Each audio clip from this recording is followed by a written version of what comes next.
Ici? Ouais. Ok. Bien. On dit aïe à YouTube pour Tales and Tattoos, je sais plus. Des fois on le dit, des fois on le dit pas. Ouais. Aïe à YouTube! Bienvenue dans ce nouvel épisode de Tales and Tattoos. Prenez quelque chose à manger, à boire, asseyez-vous et c'est parti. Du coup, présente-toi, comment tu t'appelles, qu'est-ce que tu fais dans la vie, tes passions. Je m'appelle Marie, j'ai 23 ans, je suis en passe de terminer mon master d'histoire, master recherche, j'ai ma soutenance en septembre et actuellement je travaille dans la protection animale. Grande passion, le tatouage et le sport beaucoup. Et est-ce que ça te plaît du coup ce que tu fais dans la protection animale? Protection animale, oui. Gros appel, si je pouvais en faire mon métier, franchement, je fonce plutôt que prof, on va pas se mentir. Est-ce que tu veux en profiter pour passer un message? Là, je suis en service civique et il se termine en janvier, donc si jamais il y a une place qui se libère dans le Loiret dans la protection animale, je suis ouverte. Si jamais. Et la toute première question qu'on pose tout le temps, si tu as regardé nos Tales and Tattoos. Tous, non, j'en ai loupé un. J'avoue, le deuxième. C'est pas grave. Et j'étais en période d'examen, donc Tu pourras toujours te rattraper après. bien sûr.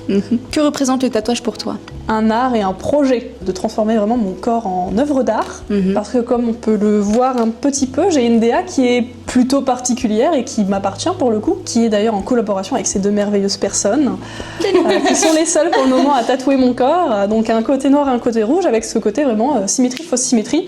Est-ce que tu as eu une impression que ça t'a aidé par rapport à ton corps du coup? Bien sûr. Ouais. Déjà, le sport m'a aidé en partie à pouvoir, parce que de base, je n'aimais pas du tout à quoi je ressemblais. C'était une torture pour moi d'exister. Horrible à dire. Mais le sport m'a aidé, et puis le tatouage, ça m'a permis aussi d'un peu dédramatiser certaines zones de mon corps que j'appréciais pas spécialement. Ouais. Et puis maintenant, je m'aime, je m'adore, j'aime beaucoup à ce à quoi je ressemble, même si j'ai pas le corps parfait non plus, on va pas se mentir, mais le tatouage, ça m'a aidé à passer ce cap justement de je me regarde dans la glace et puis j'apprécie ce que je vois. Genre le fait de se réapproprier son corps quand on l'a détesté pendant des années. Genre c'est un peu une démarche de healing process. On pense souvent que le tatouage c'est pour le regard des autres, mais en fait je pense que c'est vraiment avant tout pour nous. Bien sûr. Et genre même si ok c'est visible, c'est stylé et tout, en fait c'est pour son rapport de soi à soi-même quoi. Dans un monde comme celui-là où il y a des standards qui sont de plus en plus inatteignables, en fait ça permet juste de foutre un peu d'air dans la tête, j'ai l'impression, de se dire en fait non c'est bon, je suis stylée, je suis badass, allez, Ouais, next. voilà. C'est ça. C'est quoi la zone qu'on t'a tatouée que t'aimais le moins du coup pour l'instant dans Mes les zones bras. qu'on t'a tatouées? Mes bras. Maintenant, je les aime beaucoup parce que justement, je vais à la salle et que je les travaille pour. Ok, j'ai des épaules larges, ok, j'ai des bras qui sont conséquents pour une femme en tout cas. Donc, autant les mettre en avant et donc le tatouage, ça m'a permis justement d'accentuer l'esthétique que je veux avoir sur mon corps. Est-ce qu'il y a un moment particulier où tu te dis ok là je suis adulte? Oui et non, parce que pour moi, je n'ai pas fini de grandir. Pour moi, là, je suis bloquée à 19 ans, on va pas se mentir. Je suis bloquée à ce gap je viens d'arriver dans la vie de bébé adulte. Mais le moment où je me suis rendu compte que j'étais adulte, c'est quand j'ai eu des factures et mon propre appartement. Où là, je me suis dit, en fait, faut que je travaille. Et puis surtout, c'est quand j'ai eu Tsuki. J'ai un chat que j'adore, qui est actuellement l'amour de ma vie. Quand lui, je l'ai eu, je me suis dit, ok, j'ai une vie entre mes mains. Ok, j'ai un petit être qui dépend de moi. Et donc là, c'est des responsabilités, comme tout animal est une responsabilité, autant émotionnelle, financière que personnelle. Donc à ce moment-là, je me suis dit, ouais, j'ai grandi. Je suis pas totalement adulte, on va pas se mentir, j'ai que 23 ans, j'ai encore plein de choses à découvrir, j'ai encore plein de bêtises à faire, j'ai encore plein de responsabilités à me prendre dans la tête avant de me dire, ok, là, je suis une vraie adulte. T'es encore dans le schéma de l'école et tout, donc C'est pour ça. se sentir adulte, je pense que c'est encore plus compliqué Ouais. que quand on est dans la vie active et qu'on a encore plus de charges, de salaire, de machin et tout. Donc genre ça forme un peu plus le fait d'être adulte, je pense. Puis surtout, moi, j'ai dû grandir entre guillemets un peu plus vite. J'ai quitté le foyer familial, j'avais 17 ans. Je me suis pris vraiment la vie d'adulte entre guillemets en pleine face, T'as pas eu le temps appartement, d'apprendre. études, à tout faire moi-même. Mais ça m'empêche que je me considère pas comme une adulte. Je serai adulte peut-être quand j'aurai 30 ans, quoi. Ouais. Encore. Ouais, Ouais, encore, c'est bien. franchement, parce que nous on l'approche la trentaine et clairement on n'est Ouais. toujours pas dans ce. Non, je pense qu'on reste bloqué à un âge qui nous plaît et puis on grandit jamais. Après, c'est C'est juste ça. notre corps, il continue de vieillir et puis toi, t'es en mode ok. Vu, ça. vu que tout le monde a un peu sa définition d'être adulte, quelque part, est-ce qu'on est vraiment tous des adultes aux yeux de tout le monde? Tu vois ce que je veux dire? C'est ça. Genre nous par exemple, j'ai tatoué une cliente et elle est venue avec 2 copines et je pense qu'elle devait avoir vers 19 ans à peu près. Et en fait dans leur regard, nous on a compris qu'elle nous voyait vraiment comme des adultes. Quand t'as quelqu'un de la génération de tes parents Oui. et que tu les tatoues, t'es un peu en mode ouais, en fait, ils se sont tatoués par un enfant, c'est un peu bizarre. Tu vois. C'est juste des moments, on est là en mode ah, attends, je mets ma casquette d'adulte pendant 5 minutes et puis voilà quoi. Justement, avec mon travail, moi j'enlève les casquettes et je les mets au fur et à mesure. Obligé. Quand je suis face à des gens qui viennent pour leur animal ou juste des gens au téléphone, on met la casquette de on est adulte, on est responsable, on est professionnel. Et une fois que j'ai pu les responsabiliser, responsabilité, on enlève la casquette d'adulte et puis on rigole, on fait des bêtises quoi. Mais je pense qu'être adulte c'est pas quelque chose de continu, c'est vraiment on a des phases, on a des responsabilités. Je pense que c'est vraiment les responsabilités à un instant T qui fait qu'on doit se comporter entre guillemets comme un adulte. Si tu devais choisir un animal, tu choisirais lequel et pourquoi? Je dirais plutôt tout ce qui tourne autour des reptiles, tout ce qui est serpent. Ça dégage pas les mêmes émotions et le même ressenti qu'un animal domestique basique, un chat, un chien, où il y a vraiment une grosse complicité. C'est vraiment très froid et j'aime ce côté justement froid des reptiles qui mettent une certaine distance en fait entre la personne et l'animal. Même si on peut leur faire des petits câlins, c'est tout doux, c'est mignon. Ça reste des animaux qui ont une conscience un peu particulière et même que nous on a conscience d'eux de manière assez particulière et j'adore ça. Est-ce que tu considères que c'est un animal qui te correspond aussi? Oui. Ouais. Je mets beaucoup de distance. Quand on s'est rencontrés à la salle, toi et moi, et j'avais cette impression que t'étais une personne froide. Oui, on me le dit souvent. Ouais. Alors qu'en vrai, t'as un petit sucre en fait. Oui. Enfin, un petit sucre d'1m80 même. Un gros sucre, on peut se le dire. Je préfère mettre une distance et d'être froide au départ pour être sûre que les personnes en face soient très égoïstes, ce que je veux dire, mais ne me viennent pas me gâcher des expériences de vie en fait. C'est pour plus être bien dans sa tête. Je pense en que fait. c'est plus un mécanisme de défense, c'est ok, tu vois. Mais je pense à moi d'abord avant de penser aux autres, parce que j'ai toujours pensé aux autres avant de penser à moi. Soyez égoïste, ça fait du bien, rien que mentalement. On a une phrase qu'on dit tout le temps, c'est t'es la personne la plus importante de ta vie. C'est ça. Et moi je rajouterais encore autre chose, tu es la personne avec qui tu vas mourir. Tu es la personne seul et on meurt souvent seul. Et il y a plein de phases de la vie où on est seul, donc c'est important de se faire passer avant tout. Et c'est important de s'aimer aussi. C'est ça. Quel est ton plus gros objectif pour cette année? Cette année, réussir mon master mention très bien. C'est vraiment ton objectif principal J'ai jamais, scolairement parlant, j'ai eu beaucoup de facilité au départ. Et puis j'ai fait un décrochage scolaire au lycée à cause de problèmes de santé mentale, donc la dépression, etc., le harcèlement scolaire. Et là, je suis rentrée dans une licence qui me plaisait, donc l'histoire, j'adore ça, je suis une grosse passionnée. Et j'ai validé ma licence mention bien, et mon master, pour moi, c'était... Je me voyais jamais arriver jusqu'en master, jamais avoir les capacités, en fait, d'avoir des notes aussi excellentes que j'ai eues l'année dernière et cette année. Donc taper la mention bien et vraiment facilement, parce que du coup, j'ai appris à travailler, et voilà. J'ai réussi à faire quelque chose alors qu'on me pensait pas du tout capable, en fait. Quand j'ai été en décrochage scolaire, il y a très peu de profs qui pensaient que j'allais réussir à arriver jusque-là. Et j'ai eu le « tu n'arriveras à rien ». Et pour l'estime de soi, c'est catastrophique, il faut le savoir. Et j'ai eu 2 profs. Mon prof d'histoire, Monsieur Kestroy, qui m'a donné cette passion de l'histoire en général, et Monsieur Hurier, un prof d'SVT, qui m'a donné la passion de l'enseignement. Parce que la pédagogie qu'il avait, et puis cette bienveillance en permanence en fait pour ses élèves, c'est vraiment ce qui m'a donné envie de faire mes études et de continuer justement, je vais y arriver, je vais potentiellement devenir prof, j'ai envie d'être cette prof, si je le suis, de la bienveillance qui accompagne ses élèves, et peu importe les profils, qui ne les rabaissera jamais, quoi. Est-ce que du coup tu considères que c'est un peu une revanche? Oui, clairement.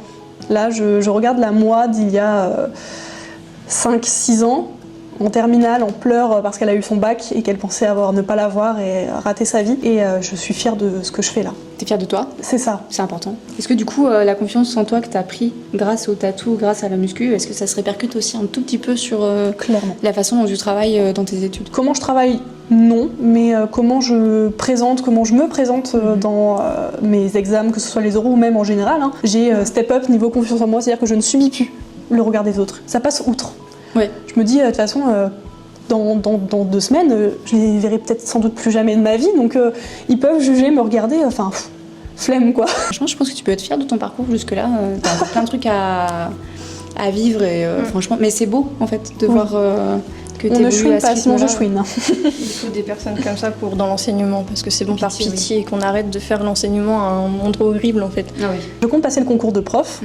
Même si je ne l'ai pas, en fait, je lui enverrai un mail de remerciement en disant que merci d'avoir fait tout ce que vous avez fait, même si vous n'en avez pas conscience, d'avoir été bienveillant à ce moment-là de ma vie, parce que vous m'avez permis en fait d'être là aujourd'hui et de réussir à... Je vais chouiner en fait. Et de réussir à aimer ce que je fais. Ouais. Parce que je pense que s'il n'avait pas été là à ce moment-là où ça allait très très mal, j'aurais jamais continué l'enseignement supérieur et j'aurais fini, c'est triste, il n'y a pas de saut métier, il n'y a pas de souci, mais j'aurais fini à l'usine comme mon père. Et je ne veux pas être à 35 ans, cassée de partout et me dire je passerai pas la retraite. C'est ça le truc. Moi, mon objectif de vie, c'est vraiment de transmettre ce que ce prof m'a transmis à d'autres personnes. Je trouve ça beau parce que c'est là où tu te rends vraiment compte que les petites interactions que tu peux avoir, ou en tout cas l'impact que tu peux avoir auprès des autres personnes sans même t'en rendre compte. Genre par exemple ton prof, je pense qu'il sait pas en fait l'impact qu'il a eu sur toi. Je pense qu'il sait qu'il a une pédagogie ultra bienveillante, Ouais. parce que je pense qu'il en a conscience que ses élèves se sentent quand même relativement bien dans son cours, mais qu'il a eu un impact aussi important C'est ça. à ce moment-là, à l'instant T, je pense pas. Je trouve que c'est une belle morale en fait. Du coup ça permet de vraiment mettre en lumière que quand à partir du moment où tu es bienveillant et vraiment que tu respectes la personne avec qui tu interagis, etc., tu peux avoir un impact aussi important sans te rendre compte. Tu peux changer la vie des gens en fait. Il y a vraiment cet effet karma du coup, je Je trouve. pense que normalement, tu es censé faire un job de prof un peu pour ça, parce que c'est l'un des métiers les plus humains du monde. Donc si à un moment donné, t'es pas un minimum social, humain et bienveillant, en fait, qu'est-ce que tu fous là? Parce que tu es censé transmettre, mais dans des valeurs bienveillantes, parce que tu formes les adultes de demain. Donc si tu fais de la merde, en fait, t'es en partie responsable pour... C'est surtout que Pour ce qui va l'adolescence, devenir, en fait. c'est on est oui, très très t'es malléable. de ouf à ce À moment-là. l'adolescence, comme je dis, on est des petites pâtes à modeler, et il suffit que tu l'écrases pour que ce soit terminé. Et sincèrement, j'ai été écrasée, et puis lui, il m'a refait une petite pâte à modeler qui avait un peu de forme. Même juste là, ton parcours de vie, pour les personnes qui sont en plein dans l'adolescence, je pense que ça peut être un très beau message aussi de... Très inspirant. Vous allez vous en sortir, ça finit toujours par aller mieux. Ouais. Est-ce que tu as un chiffre ou un numéro qui te parle ou qui te suit? Le 7, c'est un chiffre qui est beau, juste qui est sobre. Est-ce que tu as un petit truc quand tu vois un 7? Genre nous par exemple. Je suis pense tout que- émoustillée, non. Non, Donc, ça nous, ça m'apaise. Ça Je t'apaise? suis pas fan des chiffres pairs, j'aime beaucoup les chiffres impairs. Ok. Parce que c'est l'imperfection en fait. C'est quand quelque chose est impair, c'est quelque chose qui est pas neutre. Enfin, je sais pas comment l'expliquer, mais Ouais. c'est quelque chose qui c'est pas stable. Et les chiffres impairs dans le design d'intérieur ou ce genre de choses, en fait, on utilise les chiffres impairs pour justement que ce soit plus esthétique. Par exemple, tu mets des tableaux, tu mets jamais un chiffre pair de tableau. Du coup là je viens de remarquer que j'avais des tableaux en nombre pair chez moi. Donc soit j'en enlève, soit j'en rajoute. 3 miroirs, c'est parfait. Ah oui, bah oui. Ah, c'est vrai. Tout à fait. Est-ce que tu as une habitude bizarre, un petit rituel que tu fais tous les jours ou souvent? J'ai détesté longtemps mon nez et pour me le réapproprier, je me suis fait percer le septum. Et il faut savoir que du coup, je joue énormément avec. Que ce soit, ça a d'ailleurs empiété ma cicatrisation excessivement. Avant chaque euro, avant de commencer une série de sports qui est très intense, je touche mon septum, je le fais aller du coup 7 fois. 7, ah ouais, Oui. voilà. Et alors ça c'est voulu ou c'est juste... En fait, je m'en suis pas rendu compte tout de suite. C'est une copine à moi qui m'a fait remarquer en mode mais ça fait combien de fois que tu le fais?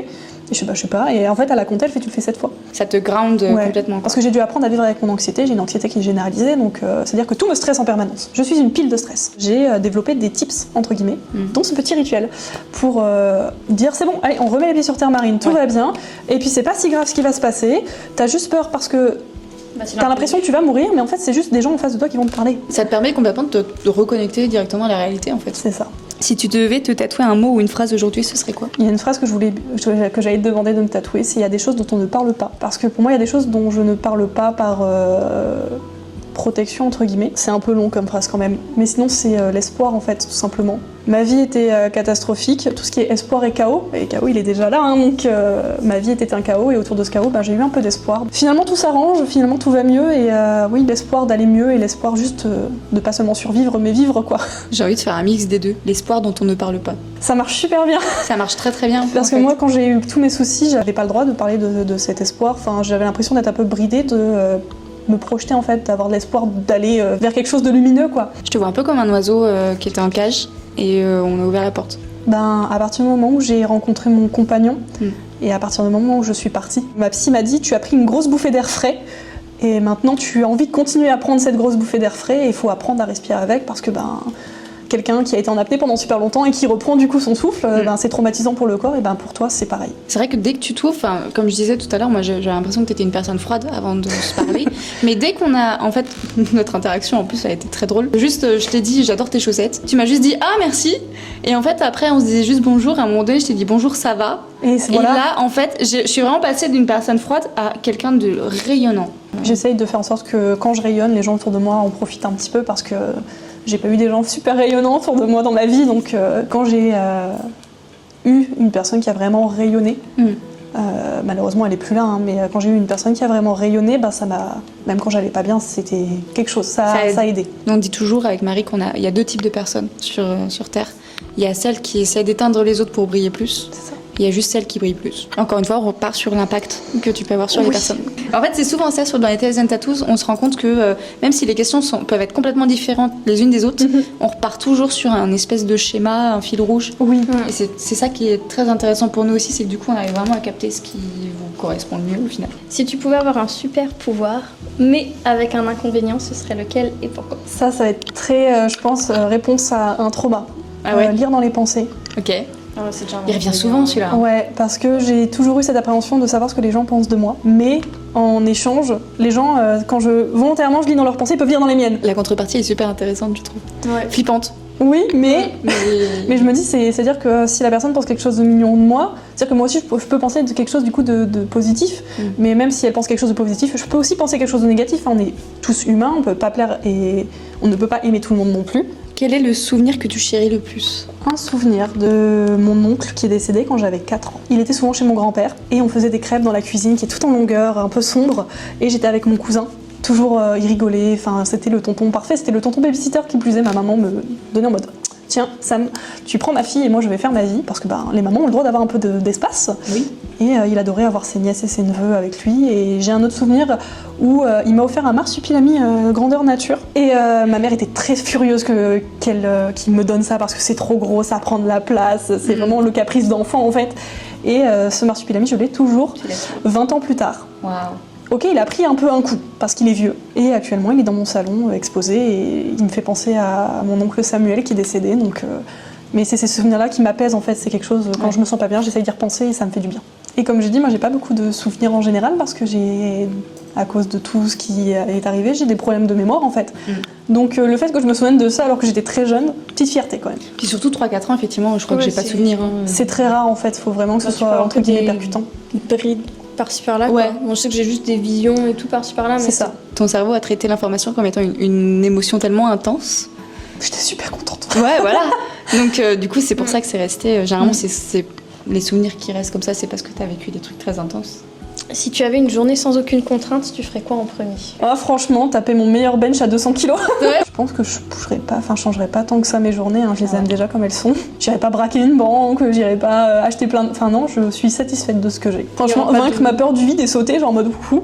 Bah ouais, c'est genre. J'ai le un vertige en vertige, fait, j'ai peur des hauteurs. Et dans les très très grosses hauteurs, j'ai cette phobie d'impulsion de... J'ai envie de... En fait, on ne le fera jamais, on Mais n'est sache pas... que t'es pas la seule parce que Oui, moi je je l'ai sais. en permanence. Des fois je vois un camion, je me dis mais là, Si je coup de volant, c'est horrible. Hein. Oui, Et tu sais que tu le feras pas. Tu te dis, là, en une seconde, je peux changer. Genre. La ma vie de plein de monde Genre, en si fait. je fais juste un mouvement comme ça qui dure une seconde, genre. C'est ça. Genre là, je suis en voiture. Qu'est-ce qui m'empêche de faire 300 km et de partir en fait dans une autre ville Ah, j'ai jamais eu ça. T'es jamais arrivé? Non. Je suis vraiment folle, ça va pas. Je l'ai eu il y a quelques années. En mode, si là en fait je prends un train et que je me barre à l'étranger, mais en fait qu'est-ce qui m'arrête concrètement?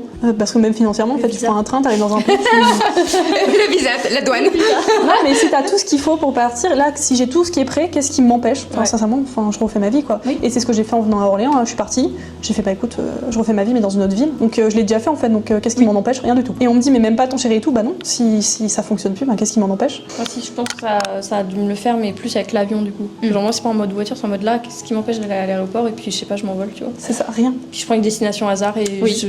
Tu refais ta vie en Et fait. tu te casses en fait, tu Ouais. repars vraiment tout de je me zéro. refais une identité dans ma tête, genre qui je suis vraiment, au lieu de rester coincée dans des cases, et puis hop. J'ai toujours quand même quelque chose qui me retient. Je fais Oui. bon, j'ai ma famille, Puis même, vous J'ai avez mon un travail qui conjoint. vous plaît. j'ai Marie. Moi, à aucun moment de la vie, je la laisse toute seule gérer. J'espère, oui. Tu vois, genre. Non, franchement, moi j'ai fait ça parce que j'avais plus rien. Quand il y a plus rien qui te retient, faut pas non plus s'empêcher. Ça sert à Et rien. après, le truc des parents aussi, où je sais plus dans quoi j'ai vu ça. C'est totalement légitime de pas vouloir partir pour sa famille et tout, y a pas de souci. Mais il y a quelqu'un qui disait que c'est très important aussi de se rappeler qu'on vit pas pour eux, qu'on vit aussi pour nous. Donc si t'as envie d'aller vivre à Londres, genre, il y aura toujours de toute façon des possibilités de garder contact, surtout qu'on vit dans un moment où on a la possibilité de garder contact facilement. C'est clair.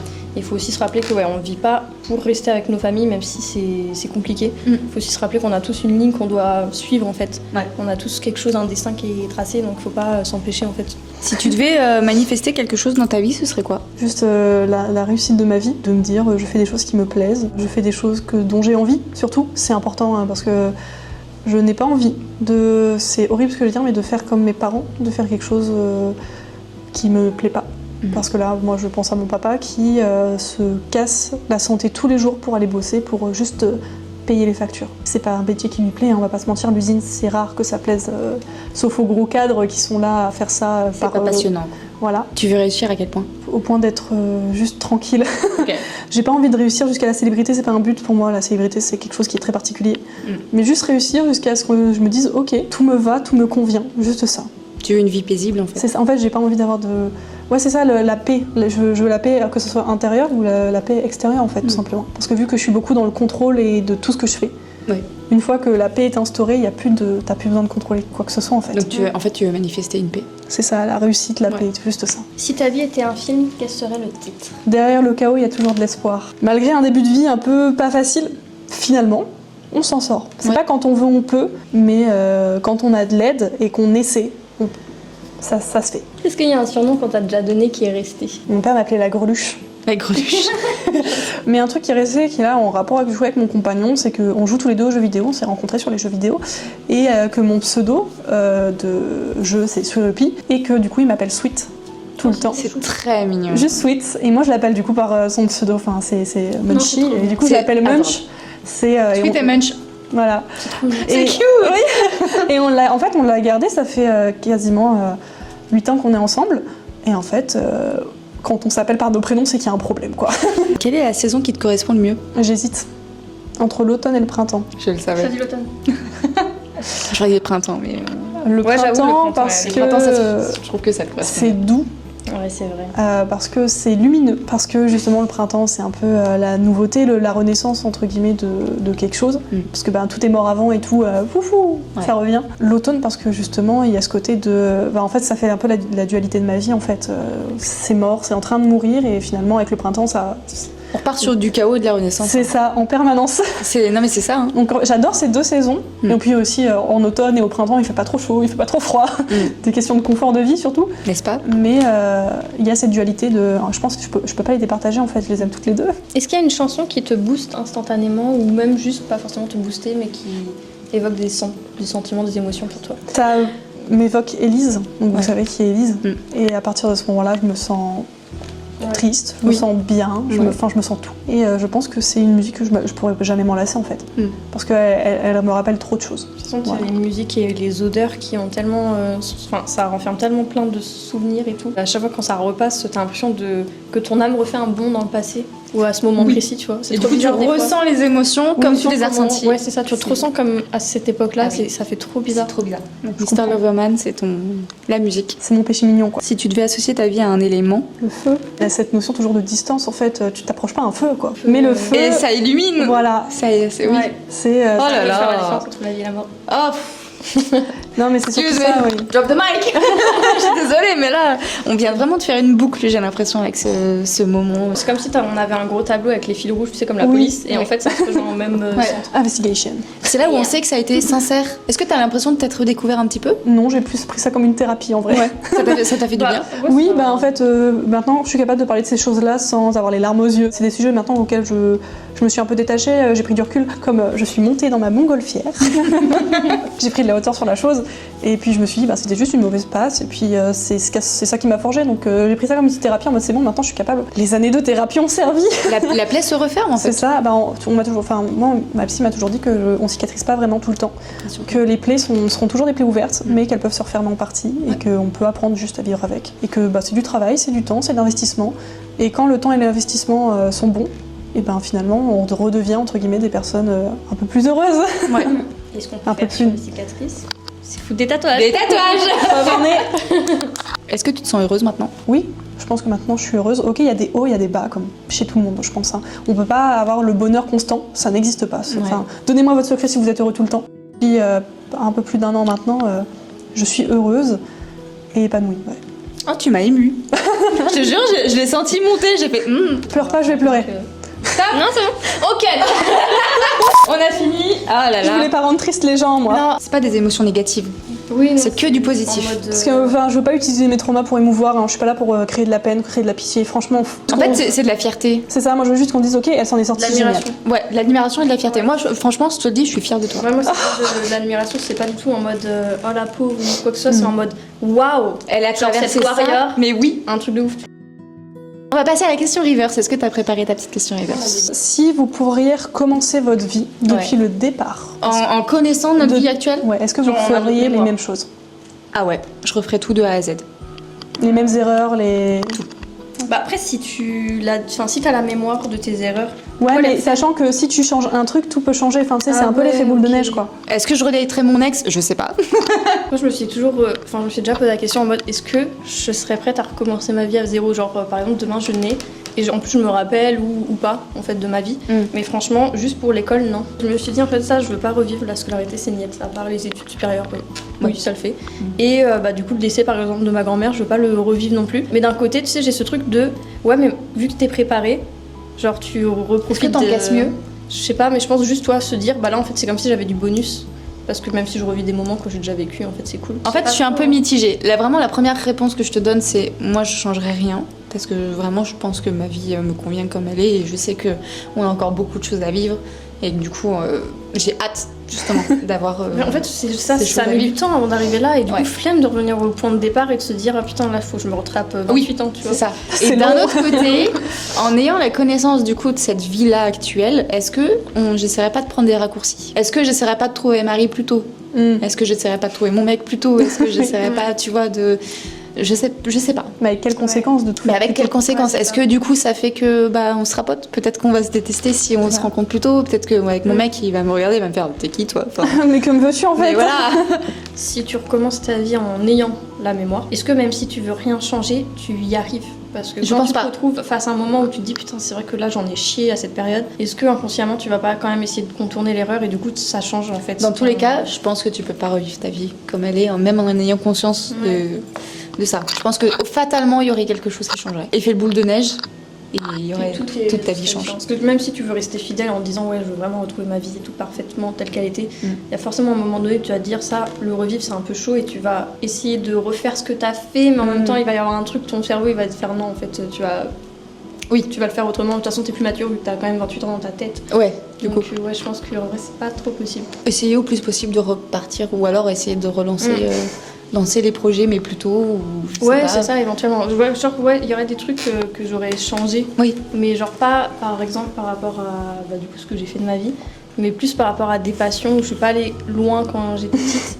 Ou par exemple là j'aurais peut-être insisté en mode ouais je veux prendre des cours de ceci, de cela, nanana. Ouais. Genre peut-être des trucs pour avoir plus de cordes à mon arc, peut-être apprendre l'anglais beaucoup plus tôt, plus des trucs annexes, Ouais. genre des quêtes annexes. Genre vraiment des side quests. Et comme ça en fait je me dis ces petites quêtes annexes elles vont m'aider pour mes quêtes principales là de projets qu'on fait après. Peut-être ce serait plus ça que je changerais. D'accord. Mais que peut-être le fil de base j'essaierais de le garder tel quel pour en arriver là maintenant. Oui, Quoi. du coup ouais. Mais arriver au point où on en est plutôt pour monter plus haut.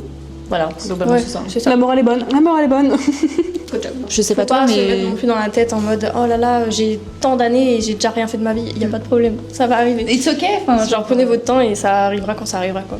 J'ai aucun regret dans ma vie actuellement, vraiment zéro. Ça s'est passé comme ça s'est passé, c'est tout. Ça sert à rien de rester dans le passé et de se dire ah ça Oui j'aurais c'est pu. ça. C'est des fois tu vois tu retournes à des trucs du passé, genre tu cogites alors que c'est bon en fait ça Stop. existe même. Ouais, c'est ça, ça existe plus. Ça existe plus, ça existe que Les dans gens ta s'en tête souviennent encore. plus. On s'en bat les couilles. Morale de cette interview, le passé c'est le passé. Maintenant tu regardes devant, t'avances quoi. Bah, c'est ça.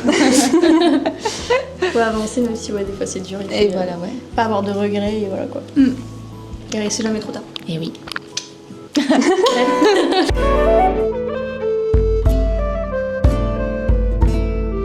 Est-ce que tu es prête pour le reveal du visuel? Oui. C'est beau. Oui. Par rapport à ton histoire, ce qu'on avait, le sentiment qu'on avait, c'était comme une bougie qui était étouffée tu sais, sous la cloche. Ouais. Que maintenant, tu peux l'ouvrir et du coup la flamme peut rebriller. En plus, on a parlé de l'élément du feu. Le petit serpent en fait qui te représente ou pas, c'est selon comment tu as envie de l'interpréter. Ouais. Et en fait, du coup, la bougie, c'est sa langue. Je trouve ça stylé. Et puis du coup, ce reptile en fait qui se réchauffe, corps froid, corps chaud en même temps. Le printemps, mais aussi le bourgeon qui a éclos. Éclosion. L'éclosion. Le bourgeon et la fleur, c'est très symbolique aussi. C'est ça. Par rapport à ça. Et qui rayonne, en fait, la fleur est plus haute ici et ouverte parce qu'elle rayonne avec la flamme. Et puis le survivre avec le sur qui est barré parce que juste vivre. Voilà. Et tu as cette feuille. Oh non, mais bouh, arrête. Et tu as cette feuille pour garder le set. Tu vois, quand je te disais, est-ce que toi tu vois des signes dans les sets finalement? Oui, bah oui. Parce que là, pour le coup, j'ai pas. Ça a j'ai pas été compris. involontaire. J'ai alors. essayé d'en mettre 7 dans les traits, Oui. j'ai pas réussi. J'ai vu ta galère. T'étais là, mais attends, comment je fais là? Vas-y, ça va se faire. J'ai chouiné, voilà, vous avez réussi, félicitations.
Tu la recoiffes? C'est allumé là?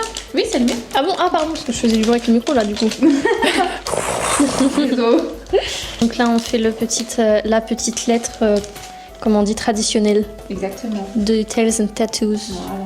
Vraiment, Ouais. on a comme ça à faire. Et moi j'ai fait moi maternelle. T'as aimé l'expérience du coup du Tales and Tattoos? Fort sympathique. C'était bien. Oui. Et le visuel, t'avais déjà une idée à peu près de ce à quoi t'allais t'attendre ou pas du tout? Non, Forcément. vous êtes imprévisible. Exactement. Alors toi qui disais que t'étais une anxieuse généralisée, est-ce que t'as été anxieuse de venir du coup pour ce Tales and Tattoos? Non, parce que je vous connais. Est-ce que tu me connais? Oui, et puis surtout, au départ, je me suis dit, putain, la caméra. Mm. Je vais rigoler. Moi, quand je suis anxieuse, je rigole, j'ai le rire nerveux. Mm. Donc c'est très très gênant dans certaines situations. Et si tu devais poser un mot sur cette expérience du coup? Thérapie, Thérapeutique? c'est ça. Ouais. Et voilà, c'est pour Voilà. toi. Merci madame. Et c'est pas fini puisque tu as également voulu prendre Roulement de tambour. un petit carnet de vacances. Il est à l'envers. Un petit carnet de vacances. Et un petit carnet qu'on peut emmener avec soi pendant toutes les vacances, que ce soit les 2 semaines de vacances ou 2 mois, qu'on parte ou qu'on parte pas. En fait, il y a plein de petites choses qui s'est un peu tourné en vrai, ça se dirige un peu sur du développement personnel et enfin juste quelque chose de bienveillant. Il y a une sorte de petit journal intime aussi, entre guillemets un peu. Et en gros, il y a 3 pages bilan. Nous, on va se servir de ces pages-là pour pas rentrer dans votre intimité dans le carnet de vacances. Les 3 pages bilan servent en fait à résumer ce que vous avez vécu par rapport à l'expérience du carnet, nous mettre en fait des petits détails qui sont ressortis, des choses qui vous tiennent à cœur, pour que nous ensuite on puisse vous faire un dessin unique qui sera faisable dans l'optique d'un tatouage ou d'une illustration si vous voulez pas vous faire tatouer, ou les deux si vous voulez les deux. Est-ce que tu as un petit mot pour ceux qui participeront pour les prochains? C'est agréable, on est bien accueillis et puis c'est juste fun quoi. Enfin, c'est une expérience qui est positive. Franchement, expérience positive et puis mais même venez au tatou sans faire le Tales and au salon sans faire le Tails and Tattoo. Hein. Oui. L'enquête éternelle, tout comme les légendes.